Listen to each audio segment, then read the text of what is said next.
हारे नवा पीढ़ी आगे आओ, नवा पीढ़ी आगे आओ। आपन कला के बचाओ, ओह कला के बचाओ। नवा पीढ़ी आगे आओ, नवा पीढ़ी आगे आओ। आपन कला के बचाओ, ओह बोली के बचाओ, भाखा के बचाओ, गाहन के बचाओ, नाच के बढ़ाओ। नवा पीढ़ी आगे आओ, नवा पीढ़ी आगे आओ।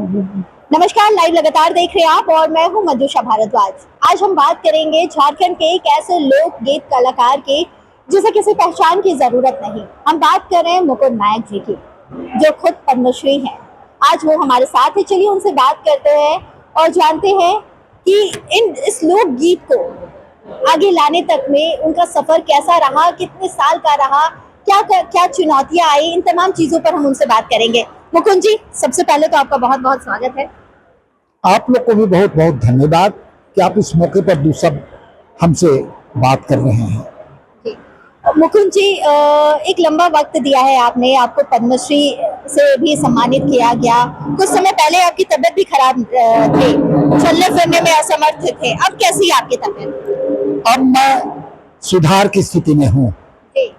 मुझे लगता है जो मुझे स्वास्थ्य लाभ मिला उसमें यहाँ के लोगों की शुभकामना है और ऊपर वाले का आशीर्वाद।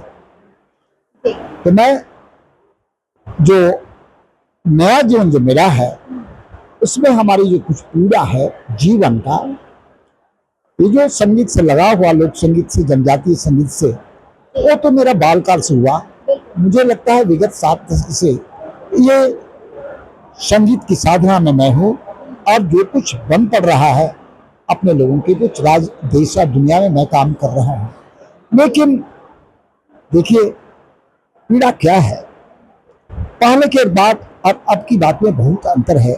इसलिए कि युवा पीढ़ी हमारी परंपरागत चीजों से बिल्कुल विमुख हो गई है।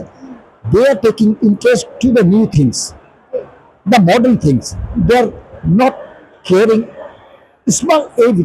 ऐसे समय में जब आप उन्हें देखते हैं कि नई चीजों से वो इंटरेस्ट ले रहे हैं, पुरानी चीजों को भूल रहे हैं, तो कैसा लगता है? कैसे आप इस चीज को चाहते हैं कि जीवित रखा जाए, क्योंकि आपने बहुत लंबा समय दिया है काम किया।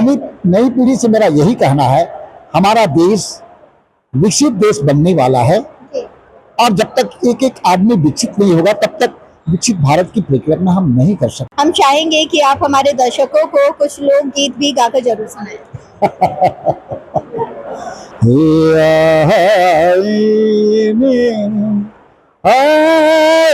हारे नवा पीढ़ी आगे आओ। Please come ahead and save your tradition, save your art. यही मेरा कहना है।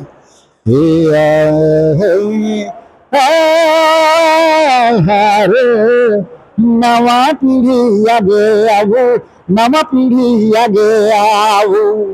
आपन कला के बचाओ, ओह कला के बचाओ। नवा पीढ़ी आगे आओ, नवा पीढ़ी आगे आओ। आपन कला के बचाओ, ओह बोली के बचाओ, भाखा के बचाओ, गाहन के बचाओ, नाच के बढ़ाओ। नवा पीढ़ी आगे आओ, नवा पीढ़ी आगे आओ। बहुत खूबसूरत गाया आपने। आपने बताया कि बचपन से ही आपको शौक था, बचपन से ही आपने इसकी शुरुआत की। चलिए, आप काफी उम्र आप दे चुके हैं इसमें, कई दशक आपने बिता दिया। कहाँ से ये सोच आई कि इसे राष्ट्रीय स्तर पर ले जाना चाहिए, इसे और बढ़ावा देना चाहिए? ये सोच कहाँ से उत्पन्न हुई? आज बदलते समय में अगर जनजातीय एवं क्षेत्रीय कला को, संस्कृति को बचाना है तो इसे शिक्षा से जोड़ना होगा। इसलिए जिस समय ये परंपरा की शुरुआत हुई उस समय हमारा देश, हमारा गांव घर विशुद्ध रूप से कृषि पर आधारित था।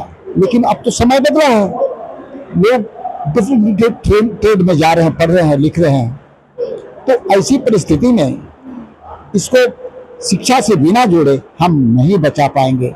हम राज्य सरकार और केंद्र सरकार से आग्रह कर रहे हैं कि अगर कला संस्कृति को बचाना है राज्य का, देश का, तो इसे शिक्षा के साथ जोड़िए, तभी ये बच पाएगा। और सबसे बड़ा बात है, किसी भी विधा को आगे ले चलने के लिए, जीवंत रखने के लिए उस विधा में रोजगार चाहिए। अगर रोजगार नहीं मिलेगा तो वो विधा कितना ही अच्छा हो, लेकिन वो जिंदा नहीं रह सकता है, नहीं रह सकता। इस कला संस्कृति में कुल कितने साल आपने बिताए हैं? मुझे लगता है, देखिए हमारा 75 साल उम्र हो गया है। मैं होश संभाला तो 4-5 साल में होश संभालता है, तो मुझे लगता है हमारी साधना या आकर्षण या जो सेवा मैं दे रहा हूँ वो 7 दशक हो गया, 70 साल हो गए। 70 साल एक लंबा वक्त होता है। आपको पद्मश्री सम्मान से नवाजा गया, साथ ही साथ और भी सम्मान मिले। क्या कुछ सम्मान मिला? कैसा लगता था जब ये सम्मानित आपको किया जाता था, वो भी आपके लोकगीत के लिए आपको सम्मानित किया जा रहा है राष्ट्रीय स्तर पर? कैसी होती है वो? मुझे लगता है ये तो एक तरह से सपना था, कहिए, कभी मैं सोचा ही नहीं था, लेकिन ये हो गया।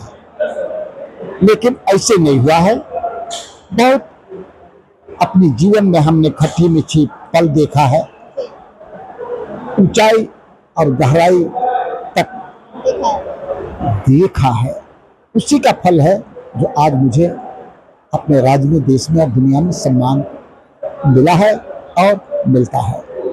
आपने कहा कि 7 दशक वक्त दिया है आपने, और साथ ही साथ ये 7 दशक बहुत आसान तो नहीं रहा होगा, संघर्ष से भरा हुआ था। बहुत ऊपर नीचे का भी पल आपने देखा। खट्टी मीठी यादें हैं आपकी, कुछ ऐसी खट्टी मीठी यादें जो जिंदगी भर आपके जहन में रहेंगी, आप हमारे साथ जरूर शेयर करेंगे। मुझे लगता है स्कूल और कॉलेज तक तो मैं शौक से कर रहा था ये संगीत को, और बाद में भी जो शौक था वो तो मरता नहीं किसी का, करने लगा। लेकिन एक जीवन की धार बन गई हमारी ये संगीत, और इसके माध्यम से हमने झारखंड अलग राज्य आंदोलन में भी साथ दिया, और इसके चलते हम अपने घर परिवार, बच्चों को, पत्नी को बहुत बुद्धि दिया है। और जो हमारे सहकर्मी थे उनके लिए जो करना चाहिए था हम नहीं कर सके, इस बात का अफसोस इस जीवन में है और रहेगा। तो ये थे हमारे साथ पद्मश्री लोक गायक मुकुंद नायक जी, जिन्होंने अपनी जिंदगी की कुछ खट्टी मीठी यादें हमारे साथ शेयर की। साथ ही साथ उन्होंने लोकगीत भी गाया और आज के युवाओं को संदेश भी दिया। ऐसे ही कुछ मजेदार इंटरव्यूज के लिए आप बने रहिए हमारे साथ लाइव लगातार पर, और चैनल को लाइक, शेयर और सब्सक्राइब जरूर करें। नमस्कार। लाइव लगातार के वीडियो को लाइक करें, सब्सक्राइब करें और बेल आइकन को दबाना न भूलें।